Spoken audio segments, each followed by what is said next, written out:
Pero la idea es que ustedes tengan la gestión de su propio video, ¿vale, chicas? Para que no, no haya problemas. Y el de Anita es el plan B, por si pasara algo. ¿Ok? Bueno, hola Pau, buenas tardes. Nosotros somos el equipo 2, es conformado por Lorena, Sherlyn, Marlene y su servidor Brenda, y vamos a hablarte sobre el análisis transcriptónica del efecto de distintas estructuras del omega 3, evaluación de viabilidad de probiótico y su nanoencapsulamiento. Guau, ok, muy bien.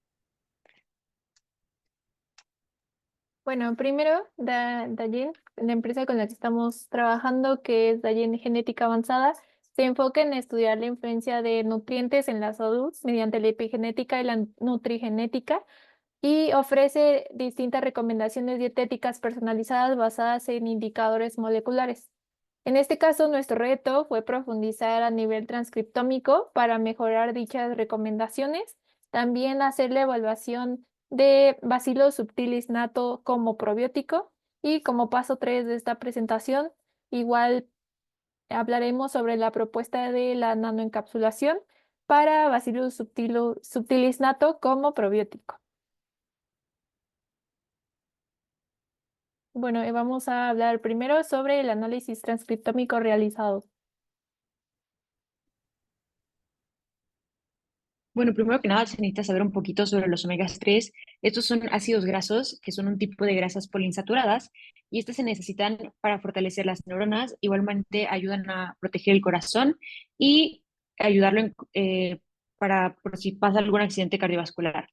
Igualmente tienen beneficios como prevenir enfermedades autoinmunes, disminuir la inflamación, proteger contra enfermedades cardiovasculares, ayudar a controlar la glucemia y evitar la formación de coágulos. Bueno, y las estructuras del omega 3, vamos a hablar de dos principalmente, que es la EPA y DHA. La presencia de múltiples dobles enlaces en ambas moléculas hace que sus cadenas sean flexibles y fluidas, lo que es crucial para mantener la integridad y la funcionalidad de las membranas celulares. Si nos centramos un poquito más en EPA, se puede apreciar que es un precursor de moléculas llamadas eicosanoides que juegan un rol muy importante en la reducción de la inflamación en el cuerpo. Por otro lado, DHA, que se encuentra al lado derecho, es un componente estructural vital en las membranas neuronales. Su alta insaturación permite una mayor fluidez en las membranas sinápticas, lo que es clave para la transmisión eficiente de señales nerviosas y para la plasticidad cerebral. ¿Y qué tiene que ver el omega 3 con los reportes de Dagen? Bueno, es que en un estudio realizado el 12 de agosto del 2023 se observó que había indicadores del sistema intestinal donde se tenía una necesidad alta y debido a esto se presenta el omega 3 como un nutriente principal para poder optimizarlo. Del lado derecho, en la parte superior se pueden observar los diferentes ácidos grasos en los cuales se aprecia el ALA, DHA y EPA. El que se encuentra de color naranja es el que se necesita optimizar. Y es por esto que en el mismo reporte se muestra una lista de pescados o mariscos, los cuales te pueden ayudar a aumentar tus nutrientes de omega 3, ya que es importante mencionar que no son producidos por el cuerpo, sino que tienen que ser consumidos.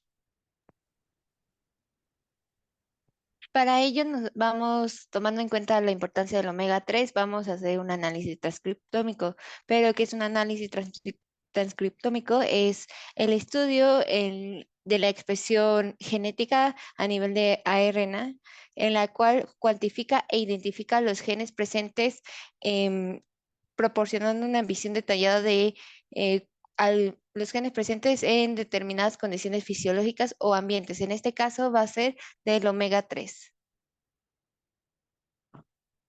Y bueno, ¿cómo vamos a hacer esto? Bueno, este es el diagrama del diseño experimental para realizar dicho análisis, en el que primero vamos a analizar los informes que nos fueron brindados por Dagen.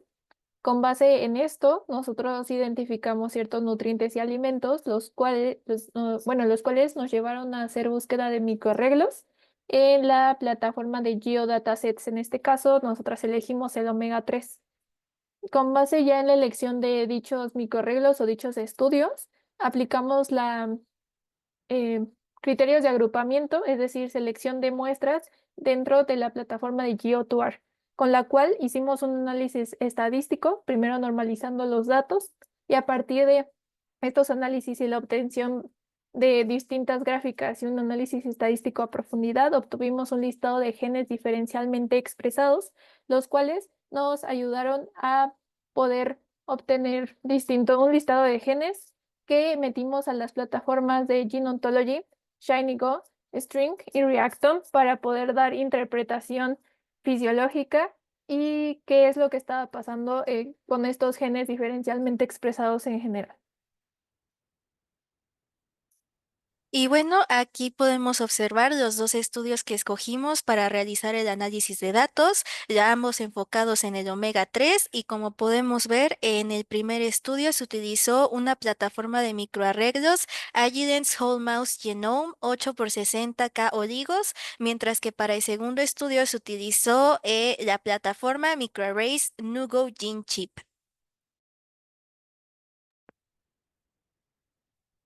Bueno, vamos a pasar con nuestro primer artículo que es Omega 3 Phospholipids from krill oil against institutional fatty acid oxidation more effectively than omega 3 deoxyglycerols in high fat diet fit obese mice.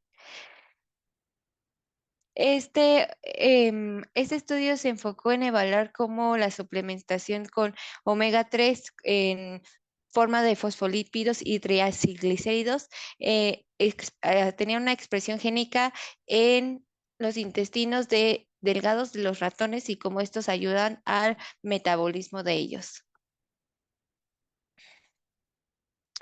El modelo de estudio fueron ratones machos que se utilizaron durante 12 semanas.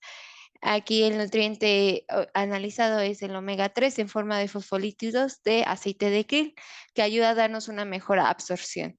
Y algunos beneficios del omega 3 en aceite de krill es que disminuye el riesgo de enfermedades del corazón, optimizando el metabolismo de la glucosa y lípidos, mejora la salud metabólica al reducir la inflamación y reduce la sangre corporal en personas obesas.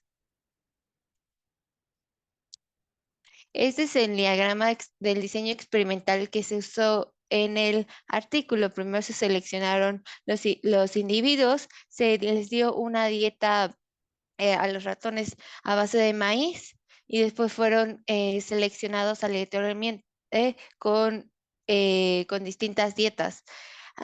Y de esas distintas dietas, las que nosotros ahorita nos vamos a enfocar es control sano y el de grupo bueno, alimentados con aceite de krill con dosis altas. Y después los ratones fueron sacrificados, se extrajeron su intestino delgado.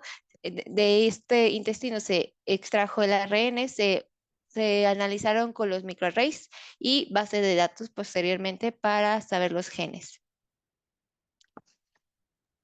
Y bueno, primero yo daré algunos términos de relevancia para poder dar interpretación a estas gráficas. Este es una gráfica de Volcano o un Volcano plot, la cual es una herramienta que grafica nos ayuda a visualizar cómo se están expresando diferentes genes. En este gráfico, el eje X representa el logaritmo en base 2 del fold change, el cual habla del cambio en la expresión del gen.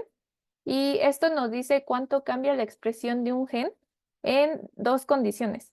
Y si se tiene un valor positivo, significa un aumento, y un negativo significa una disminución. Ahora, en el eje Y, este muestra el logaritmo en base 10 del FDR, que es False Discovery Rate, o una tasa de falsos descubrimientos. Y este valor indica la significancia estadística del cambio en la expresión. Entonces, valores altos en el eje Y significan que el cambio que se puede observar en el gráfico es menos probable a que este sea un error.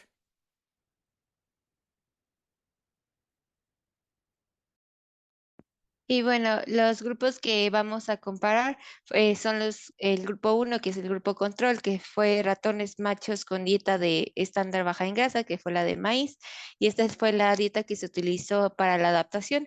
Y el segundo grupo es el de ratones machos con dietas de aceite krill con dosis altas, que esta sustituyó el 45% de los lípidos de la dieta de maíz y se daba aproximadamente de 30 gramos de EPA y DHA. Del lado derecho se puede encontrar el volcanoplot que de estas dos comparaciones, de estos dos grupos, y se pueden observar que hay mayor cantidad de genes subexpresados, que son los de color azul, y menor cantidad de genes sobreexpresados.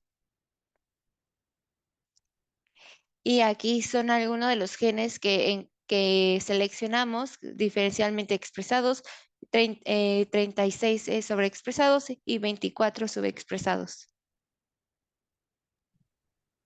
Bueno, y aquí se puede ver la interpretación de gráficas de string. Se necesitan saber los siguientes conceptos. Los nodos representan un gen y están etiquetados con el nombre del gen correspondiente. Son los circulitos que se observan de diferentes colores. Los enlaces, también conocidas como aristas, se conectan las líneas y estas conectan los nodos, lo que representa interacciones entre los genes. Como se puede observar en esta imagen ilustrativa, hay enlaces de 2 hasta 5 o 6 genes. Y por último, los clusters son las agrupaciones que indican el conjunto de genes que interactúan de manera más densa entre sí en comparación con el resto del gráfico. Igualmente suelen ser relevantes biológicamente, ya que pueden representar proteínas involucradas en un mismo proceso o vía biológica.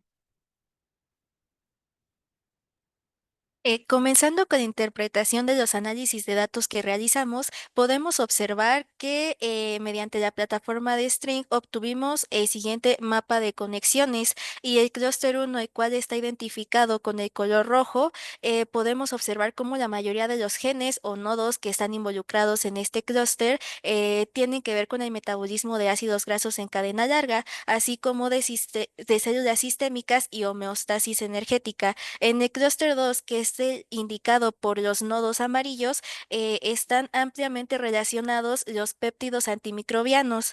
Y en el clúster 3, que es el indicado con nodos verdes, están relacionados los genes con respuestas inmunológicas, especialmente ante bacterias. Y los clústeres 4 y 5, que son los últimos de colores azules, son aquellos que son responsables de la inactivación de la apoptosis, es decir, de la muerte celular.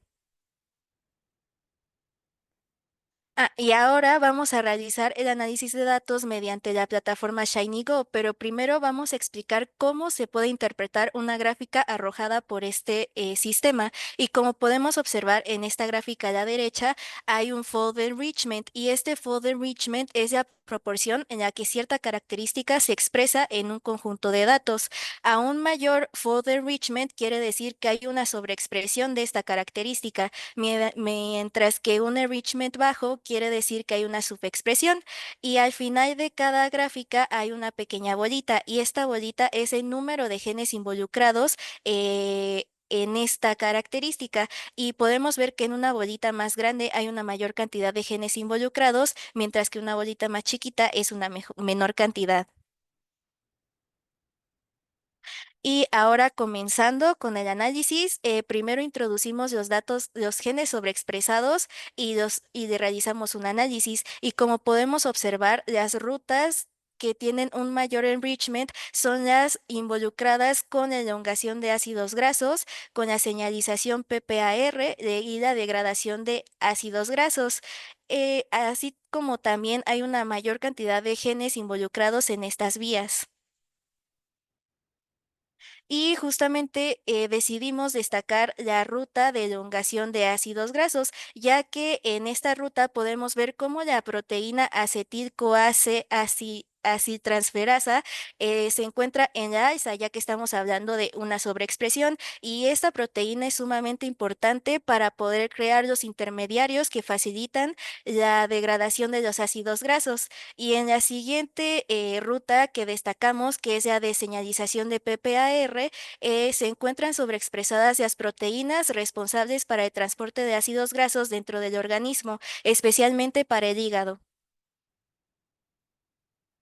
Y ahora, yéndonos con los genes subexpresados, podemos observar que hay un enrichment bastante alto para las rutas relacionadas con la biosíntesis y la biosíntesis y el metabolismo de colesterol y de esteroides. Y bueno, decidimos destacar la ruta del metabolismo del colesterol, ya que encontramos un descubrimiento bastante importante, que es la subexpresión de la proteína PCK9, que es la responsable del colesterol malo, es decir, de las lipoproteínas de baja densidad, por lo que esto quiere decir que una subexpresión es que va a haber una reducción en la producción de este colesterol, así como en el riesgo de padecer enfermedades cardiovasculares.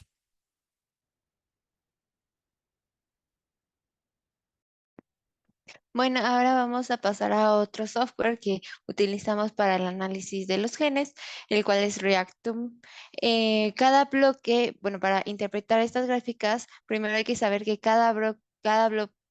bloque en el mapa representa una entidad biológica y las entidades que están más cercanas significa que están involucradas en rutas metabólicas similares o procesos interconectados. Además, las áreas con celdas grandes representan que son regiones con alta actividad. Asimismo, tenemos una degradación de color cuando seleccionamos, cuando nos da, bueno, nos arroja el mapa, que esta puede ser de un amarillo más claro a uno más fuerte. Este indica el valor de p-value que tiene este proceso biológico con nuestros genes. Y pues aquí pusimos nuestros genes subexpresados y sobreexpresados y nos arrojó este mapa de cual queremos destacar dos procesos biológicos que son el metabolismo, ya que nos indica que hay nos arroja que está el proceso biológico este proceso biológico afectado por nuestros genes.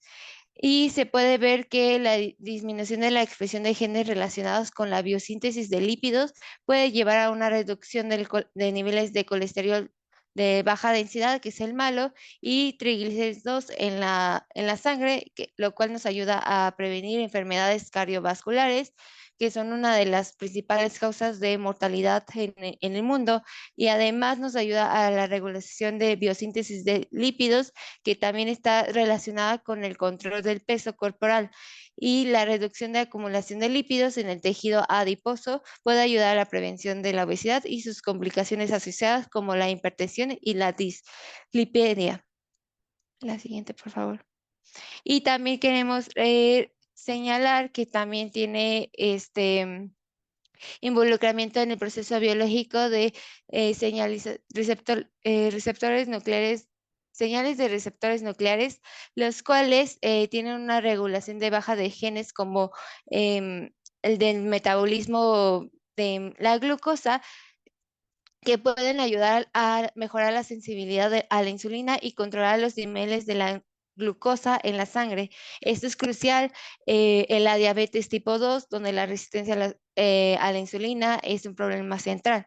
También nos ayuda a la reducción de genes con el metabolismo de colesterol y la regulación de la oxidación de ácidos grasos a través de los genes que se encuentran en la pantalla, y los cuales nos pueden mejorar la utilización de ácidos grasos como fuente de energía, lo que es beneficioso para la salud del corazón. Y por último, tenemos la disminución de los genes relacionados a la inflamación, con los cuales pueden ser útiles en condiciones de inflamación crónicas como la artritis o enfermedades autoinmunes. Y bueno, ahora pasamos a los resultados del análisis del segundo artículo que estudiamos, que es Fish Oil Supplementation Induces Anti-Inflammatory Gene Expression Profiles in Human Blood Mononuclear Cells. Bueno, y el objetivo de este estudio fue evaluar cómo la suplementación de EPA y DHA afecta a los perfiles de expresión génica en PBMC de adultos mayores sanos con diferentes concentraciones de dosis.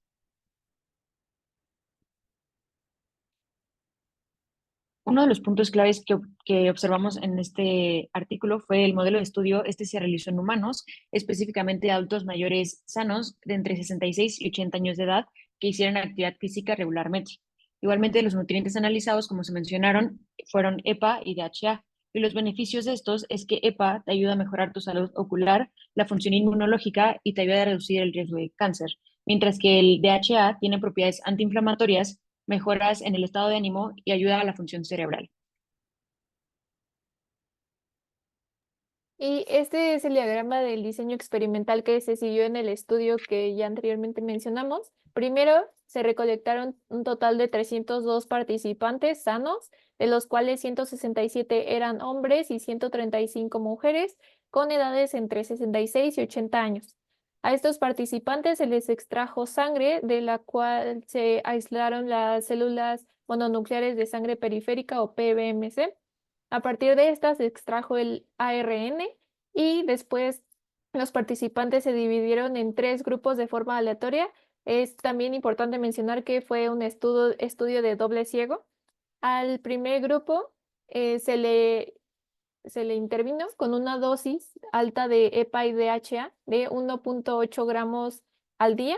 Al segundo grupo una dosis baja de 0.4 gramos. Y al tercer grupo, que fue el grupo control o de comparación, se le suministró una dosis de 4 gramos de aceite de girasol, el cual es alto en ácido oleico. Después de 26 semanas de intervención, se volvió a hacer la recolección de sangre, el aislamiento de las PBMC y pues, ya se realizó el análisis transcriptómico en microarreglos en la plataforma que ya antes mencionamos. Y por último, en el estudio se hizo el análisis estadístico de los datos con un p-value de 0.05. Y bueno, para hacer la visualización en GeoTuar se tuvieron que hacer 2 grupos. El primer grupo fue de células monoclonales de sangre periférica con dieta EPA más DHA, donde la dieta consistió de 1.8 gramos al día, lo que equivale aproximadamente a 10 raciones de pescado. Y el grupo 2 fue tomado como control y fueron células monoclonales de sangre periférica, pero con dieta host, donde se consumieron 4 gramos de aceite de girasol de alto contenido en ácido oleico al día.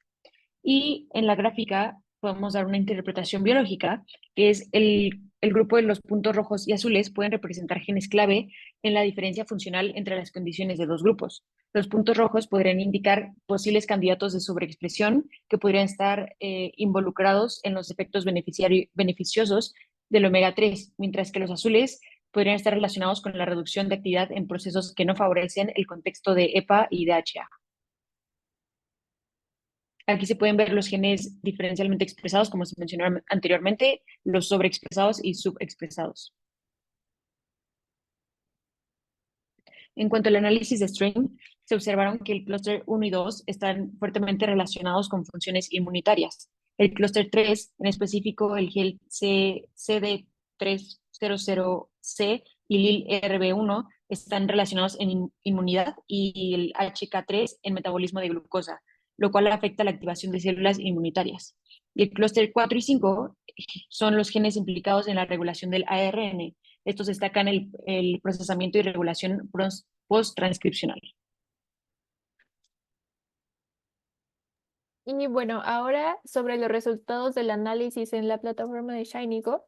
Primero, en el análisis de los genes sobreexpresados fue posible identificar que las rutas con mayor enriquecimiento de genes incluyen la ruta de las proteínas asociadas con ENSP 50344095, y también de otras rutas como de condiciones específicas, como lo es la artritis idiopática juvenil no sistémica y el diclofenaco.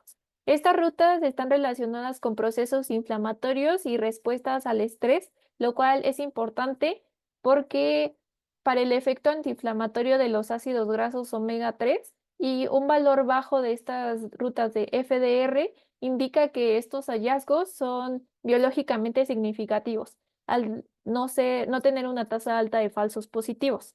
Y sin embargo, para el análisis de las vías metabólicas con la base de datos KEGG, no fue posible obtenerlos debido a la falta de correspondencia de muchos genes en la base de datos de ShinyGo.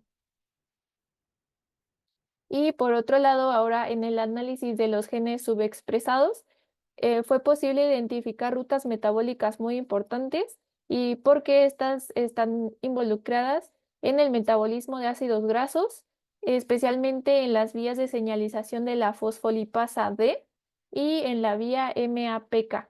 Estas están asociadas con la regulación inflamatoria y también con la modulación celular.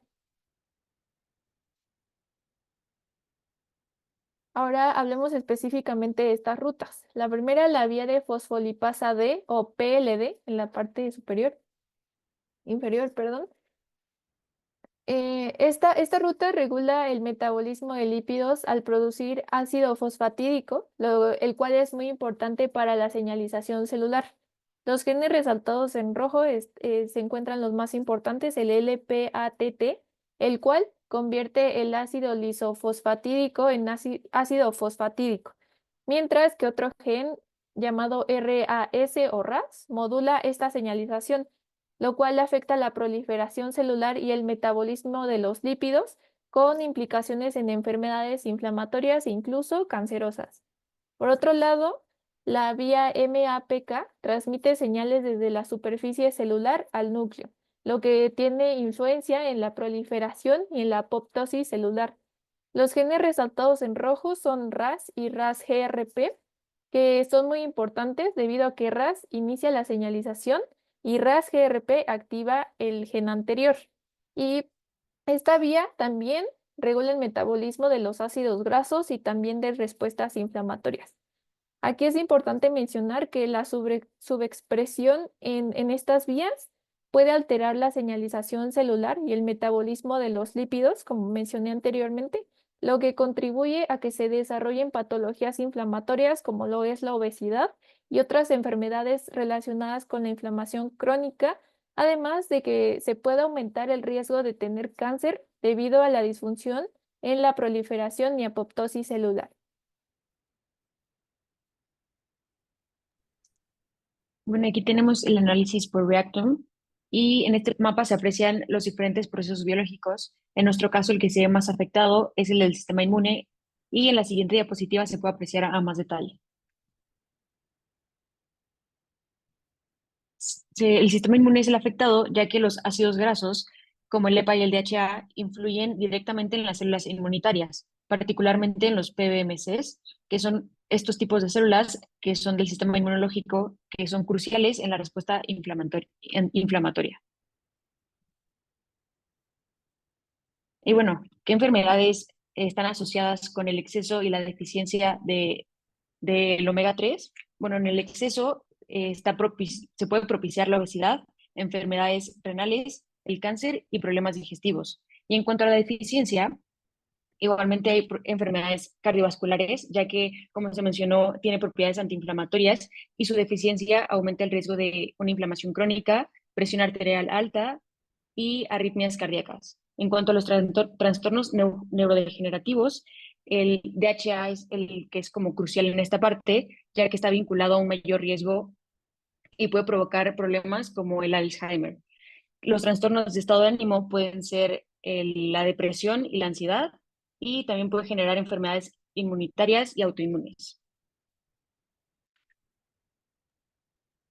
Y bueno, como la conclusión de esta primera parte, que fue el análisis de datos, podemos concluir que en el primer estudio que fue realizado con sujetos como ratones, que el omega 3 en distintas formas, es decir, como fosfolípido y como triacilglicérido, es clave para la activación de rutas clave de la oxidación de los ácidos grasos. Y esta activación de las rutas clave también ayuda a un decrecimiento en la producción de colesterol malo, y esto a su vez causa un menor riesgo a padecer enfermedades cardiovasculares. Y en el segundo estudio pudimos concluir a través de sujetos que fueron los adultos mayores que hay un gran papel del EPA y del DHA en procesos inflamatorios y ante respuestas al estrés, y estos mismos procesos regulan el metabolismo lipídico y la apoptosis celular. Y pues a todo esto podemos concluir que los beneficios del omega 3 está especialmente en las propiedades antiinflamatorias que tiene, ya que estas ayudan a combatir contra la obesidad, asimismo como el metabolismo de lípidos, que hace que haya una mayor sensibilidad a la insulina y que reduce los triglicéridos y mejora el perfil lipídico. Y finalmente, el omega 3 también ayuda bastante a controlar el peso y reduce la grasa abdominal. Ahora vamos a pasar con nuestro segundo paso, que fue la evaluación de Bacillus subtilis nato como probiótico. ¿Me puedo parar tantito ahí? Algunas preguntas de la parte anterior. Sí, Bueno, muy interesante, ¿eh? Me tienen con la boca abierta y no puedo ni casi que ni respirar.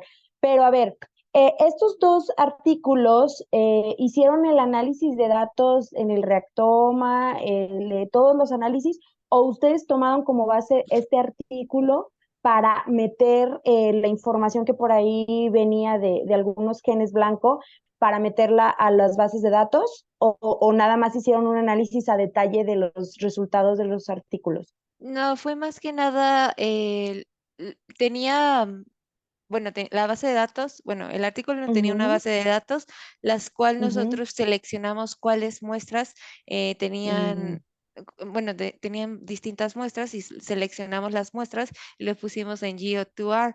Ahí, ok. nosotros, por ejemplo, en el primero tenía cuatro muestras de la dieta de krill y cuatro del otro, ¿no? Pero no, las Ujú. cuatro no se relacionaban bien, entonces solamente nosotros veíamos cuál de las cuatro se relacionaban mejor para procesar esa información y esa ya nos arrojaba un conjunto de genes que fueron los que nosotros elegimos para meterlo en los demás softwares. Que fue para Sí. establecer lo de la gráfica Volcano y esto, Ujú, y en adelante. Lo exactamente. Y sobreexpresamos. de ahí se seleccionaron justamente los genes sobreexpresados y subexpresados, los que tenían mayor, el p-value más pequeño, fueron los que se seleccionaron ya que eran los que más relevancia tenían en nuestro estudio, Ujú, y ya con ujú. esos genes, con los 30 sub y sobreexpresados, se analizaron las diferentes plataformas que estuvimos presentando, y como en todas las plataformas se puede ver la relación que tienen, ¿no? O sea, en este caso fue el sistema inmune, el, o sea, las propiedades antiinflamatorias que tienen. Justamente era como encontrar Mm. el punto clave en este estudio y cuál era el sistema que influía mucho en el artículo. Ah, ok, perfecto. Entonces ya con eso me queda súper claro. Ahora, fuentes del aceite de krill, ¿ese sí se puede obtener fácilmente? O sea, en el centro comercial o en cápsulas, o cómo es la Sí, cosa con el de krill. Ah, el aceite de krill ujú, se sí. obtienen a través de cápsulas, son suplementos. Ah, ok. Creo que ahí pusimos como una foto, son así Mm, como pastillas de color rojo y sí ya. las venden pues en supermercado, incluso en farmacias. Ah, ok, súper. Muy bien. No, pues súper bien, ¿eh? Vamos muy bien. Me tienen impresionada. Ya, adelante, ¿eh? Ahora sí.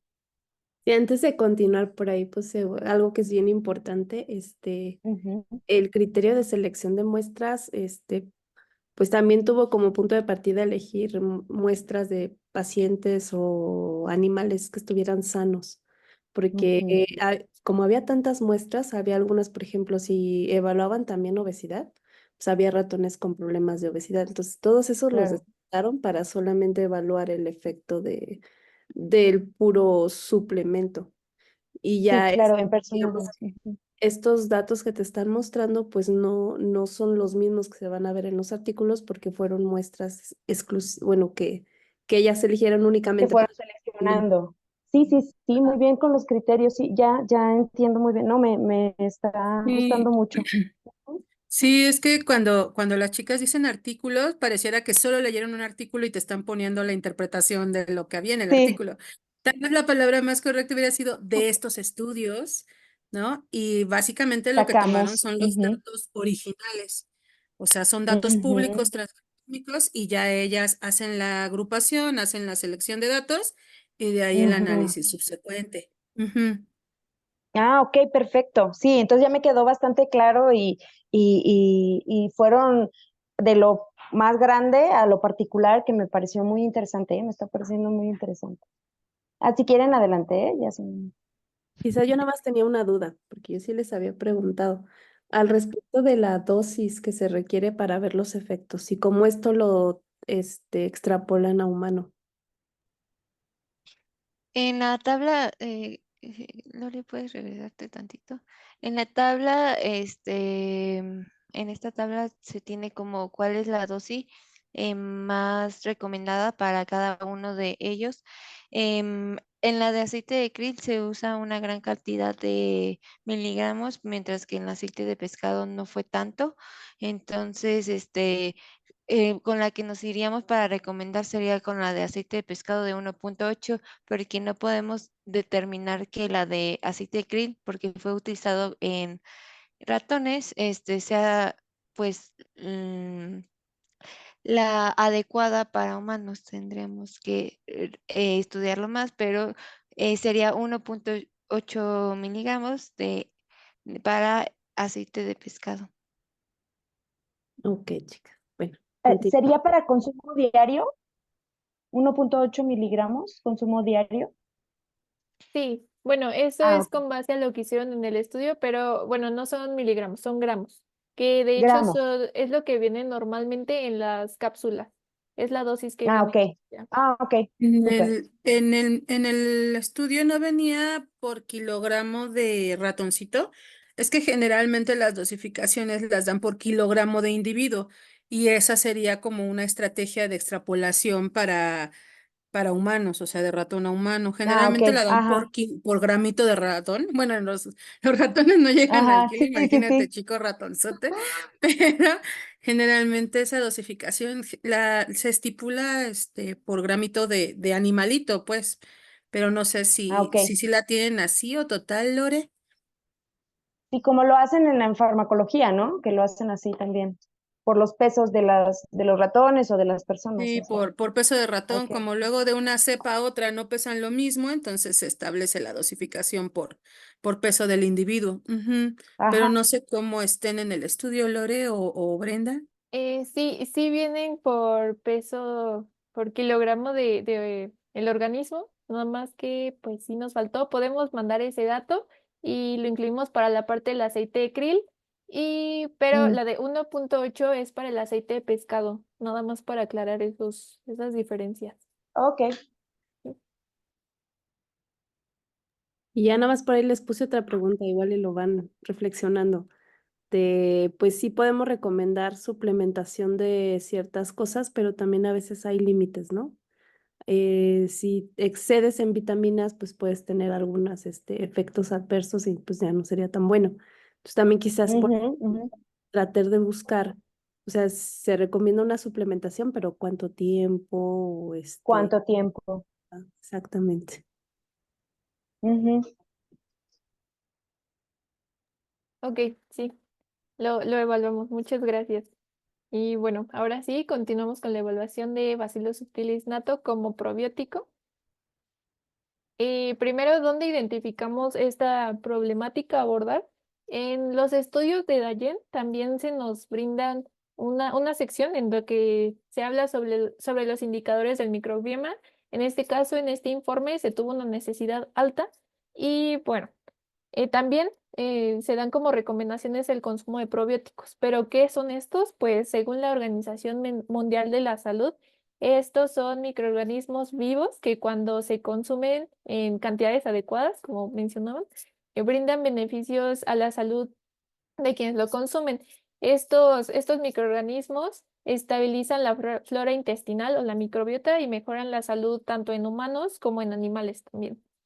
Y su mecanismo de acción es que mediante la modificación de la microbiota intestinal también mejoran la digestión y la absorción de los nutrientes, produciendo sustancias antimicrobianas incluso, y también regulan el sistema inmunológico, lo que ayuda a la prevención de la colonización de bacterias o otros microorganismos patógenos.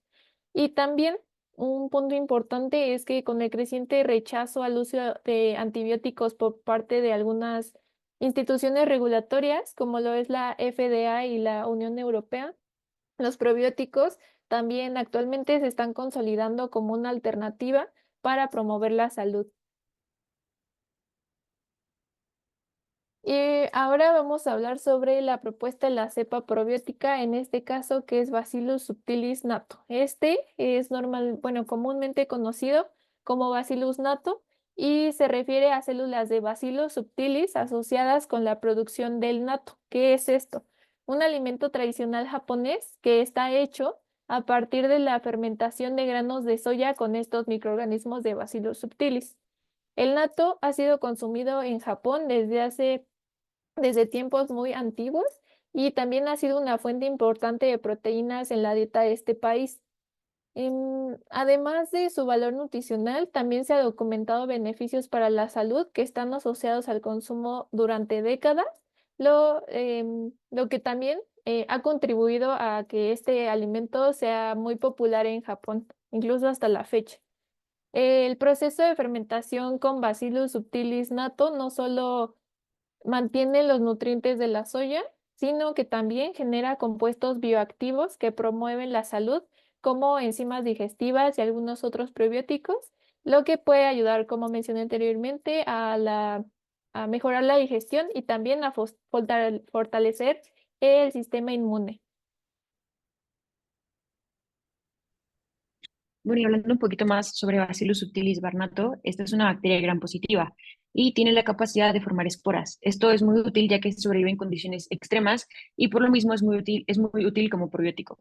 Este estimula la producción de péptidos antimicrobianos, refuerza defensas contra patógenos e inhibe el crecimiento de bacterias dañinas en el intestino.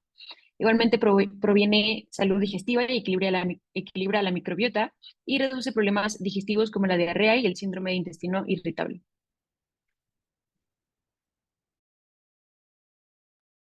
Y bueno, se hizo un experimento para poder evaluar la viabilidad de Bacillus subtilis natto como probiótico en nuestro organismo, principalmente en el tracto gastrointestinal, el cual se va a describir más adelante cómo se llevó. A describir más adelante cómo se llevó el experimental. Sin embargo, es importante saber que en el sistema digestivo contamos con diferentes pHs, los cuales se muestra en la figura, y estos fueron los que nosotros quisimos evaluar para saber si era viable en nuestro organismo. Y bueno, aquí a continuación se muestra el protocolo para propiciar el crecimiento de Bacillus subtilis barnato con diferentes pHs. Se centraron en pH 5, 6, 7, 8 y 9 y lo que queríamos ver eran en sus diferentes diluciones, las cuales fueron a la 10, a la menos 7, menos 8 y menos 9, pero hablaremos en más detalle sobre la dilución a la menos 7. Aquí se pueden observar las distintas placas que obtuvimos en la dilución de 10 a la menos 7 con los distintos pHs que estuvimos trabajando. Posterior al conteo de unidades formadoras de colonia, se determinó cuál era la unidad formadora por mililitro y se puede en la siguiente diapositiva, por favor. Se puede saber que donde crece mejor nuestra bacteria es en el medio con LB de pH 7 y la peor es la de 8 y 6. En la literatura se ha reportado que Bacillus subtilis crece mejor en un rango de 7 y 7.5. Sin embargo, al contar con crecimiento en casi todos, podemos decir que sí sobreviviría a nuestro sistema digestivo. La siguiente, por favor. Y pues como conclusiones de este paso es de que Bacillus subtilis natto muestra un crecimiento óptimo en un rango de pH cercano al neutro, es decir, entre 5,7 y 7 siendo el mejor. y un aumento de pH hacia valores neutros tiene un efecto positivo en el crecimiento de nuestro organismo y la bacteria tiene capacidad de crecer en un rango amplio de pH, aproximadamente entre 4.2 y 5.8, de acuerdo a la literatura, y experimentalmente pues podemos ver que en 5 y desde 5 se podía observar un mayor crecimiento. Bueno, Paulina, vamos a pasar al siguiente paso. Si ¿tienes alguna duda? No, por el momento no, nada más, ¿consiguieron nato para aislar la Bacillus subtilis o en soya? ¿O ya la tenían la bacteria? Sí, Ah, ya se tenía el Bacillus subtilibarnato. Ah, ya, ok, Sí, gracias. Sí, no, nada más, vamos bien, vamos bien. Pero sí se aisló del nato. O sea, ¿Ah, sí, eso del no lo nato? hicieron ellos. Eso no lo hicieron Ah, ellas, ok. pero previamente Anita había traído el nato. Ujú. Ah, Entonces ok, ya era un muy bien, aislamiento y ya cuando ellas llegaron al curso ya se tenía lista esa alternativa. la cepa. Ah, ok, muy Ujú. bien, gracias. Ok, y bueno, vamos a pasar al último paso, que es la propuesta de nanoencapsulación para Bacillus subtilis nato como probiótico. El problema actual con los probióticos es que muchos no sobreviven a las condiciones adversas del tracto gastrointestinal, como los ácidos estomacales y el flujo continuo, lo que puede reducir su efectividad para colonizar el intestino, que es el objetivo final. Aunque se han hecho distintos intentos para mejorar su resistencia, la mayoría solo ofrece protección por un tiempo. Em, pues una posible solución es encapsular los probióticos con el mismo biofilm que la bacteria produce, lo que les permitiría resistir mejor y adherirse más eficazmente al tracto intestinal, mejorando su capacidad de colonización y también brindando diferentes beneficios para la salud. Para esto, se tuvo como objetivo encapsular Bacillus subtilis nato con biofilm para mejorar su supervivencia y su colonización en el tracto gastrointestinal, aumentando su efectividad como probiótico. Em, para esto nos basamos en un estudio previamente hecho en el año del 2020, en el que se propuso esta propuesta de encapsulación con el mismo biofilm que produce Bacillus. Em, pero bueno, primero vamos a aterrizar qué es un biofilm. Bueno, esta es una matriz de polímeros extracelulares que las mismas bacterias producen para poder adherirse mejor a las superficies y también para protegerse en condiciones adversas. El biofilm puede ser dañino en algunos casos, pero específicamente para este caso de uso de probióticos, el biofilm ofrece ventajas significativas para la supervivencia y también aumenta su funcionalidad en el tracto del intestino. Una de las principales ventajas de encapsular Bacillus subtilis con el biofilm es que este les ayuda a las bacterias a resistir el ácido del estómago y también a las sales biliares a las que se exponen y les permite llegar en mayor cantidad al intestino. Como mencioné, pues hay estudios como en el que nosotros tomamos como base para este protocolo que han demostrado que las bacterias con biofilm tienen hasta 125 veces más biodisponibilidad y también tienen la capacidad de colonizar hasta 17 veces mejor el intestino en comparación con las bacterias que no están recubiertas. También otra ventaja muy importante es que la biopelícula o el biofilm tienen propiedades que le permiten a las bacterias adherirse mejor específicamente a la mucosa intestinal, lo que le mejora su potencial en su acción terapéutica, que es pues algo de lo más relevante en cuanto a probióticos.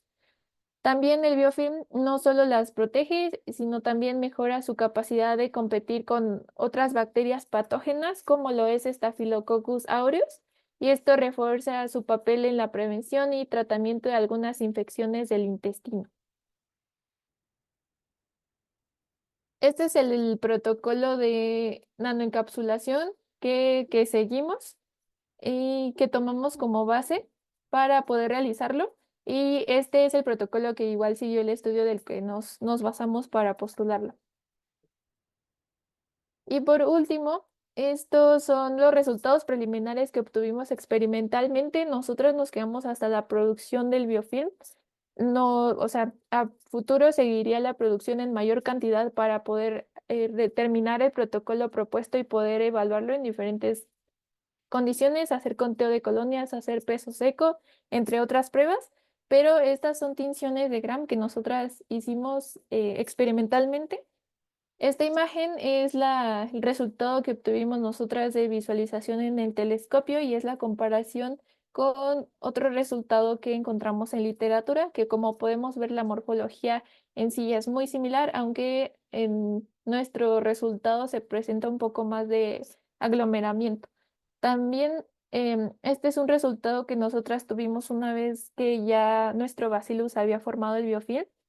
Y este es el resultado igual con tinción de Gram que obtuvieron en el estudio que tomamos como base, que son en general pues muy similares, nada más para resaltar la diferencia de que nosotras usamos Bacillus subtilis nato y estos son Bacillus subtilis normales en general.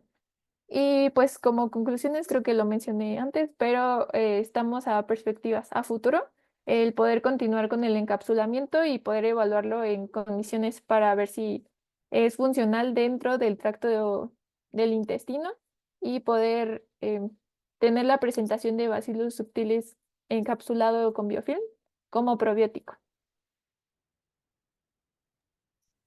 Bueno, y con conclusiones generales, en esta etapa se observó que el nanoencapsulamiento puede proteger las bacterias de condiciones adversas como el pH, las enzimas digestivas, mejorando así su supervivencia en el intestino. Igualmente, al ser producido por la misma bacteria, es biocompatible, biodegradable y por lo mismo se reducen muchísimo los costos al evitar materiales adicionales y contiene compuestos bioactivos que mejoran la salud intestinal. Por nuestra parte sería todo. Muchísimas gracias y a continuación están todas nuestras referencias.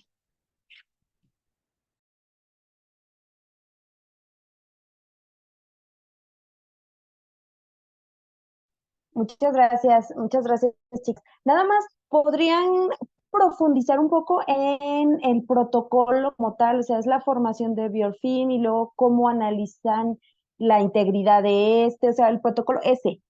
Nada más profundizar un poco más cómo es que llegarían a esta encapsulación. Ok, pues primero es crecer Bacillus subtilis en placas sólidas de medio LB, que pues es el más común, el que de hecho hay mucha información. Se cultiva y se deja crecer y después se pasa a un medio especial para el crecimiento de biofilm, que es un medio mineral en general, que se llama minimal salts glycerol glucose, que es este que está aquí. Ese lo preparamos, perdón, glutamato.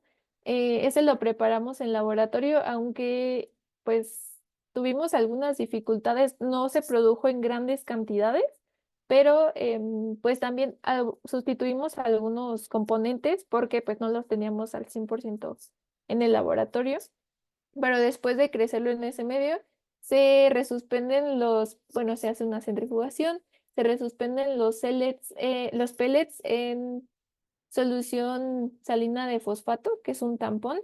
Después se resiembran en el medio mineral, pero ahora de placas sólidas, y ahí se haría el crecimiento, bueno, la producción total del biofilm en mayores cantidades. Después se homogenizan los biofilms de nuevo con la solución tampón de fosfatos para preparar, pues, bueno, para que ya estén como tal recubiertas.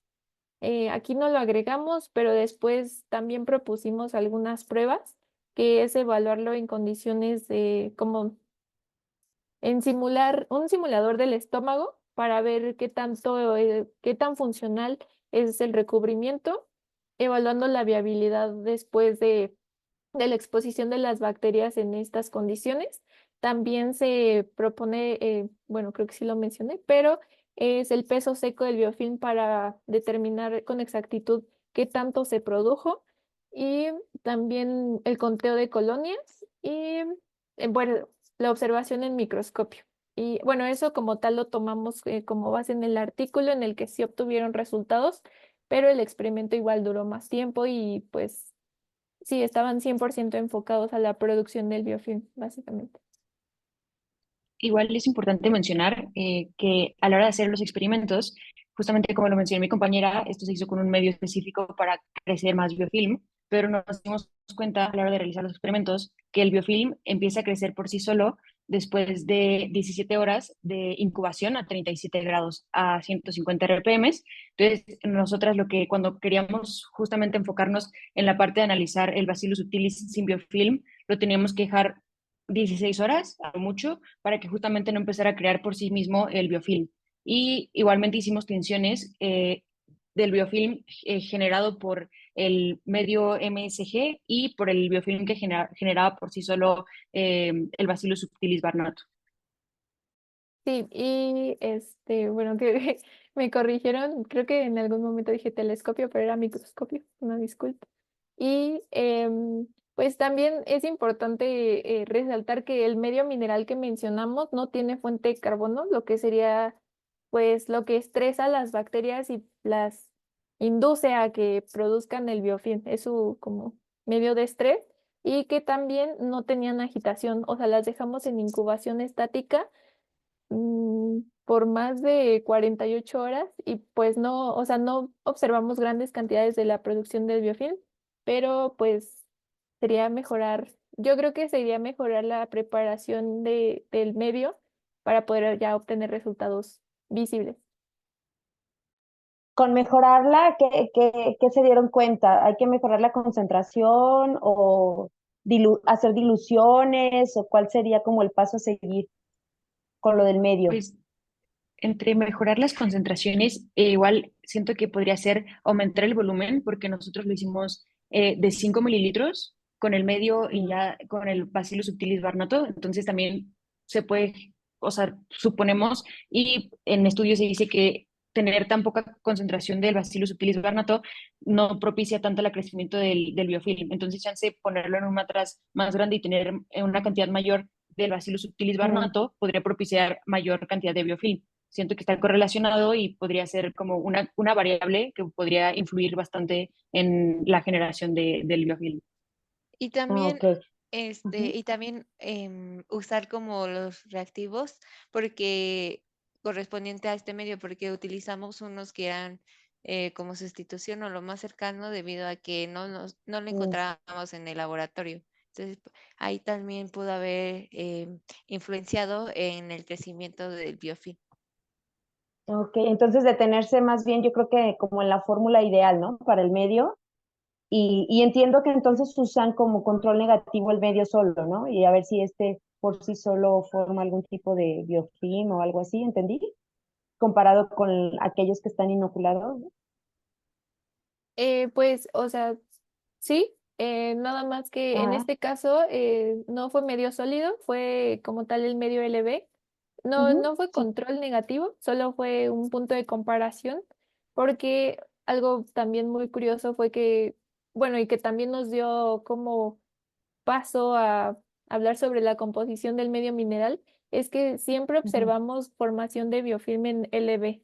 O sea, después de las 17 horas de incubación, siempre había formación de biofilm en el LB, lo cual Ujú. no sucedía en el otro medio. Entonces también eso nos dio como pie a concluir que algo estaba pasando con la formulación o la preparación del medio mineral que pues se supone que es Ujú. especial para eso.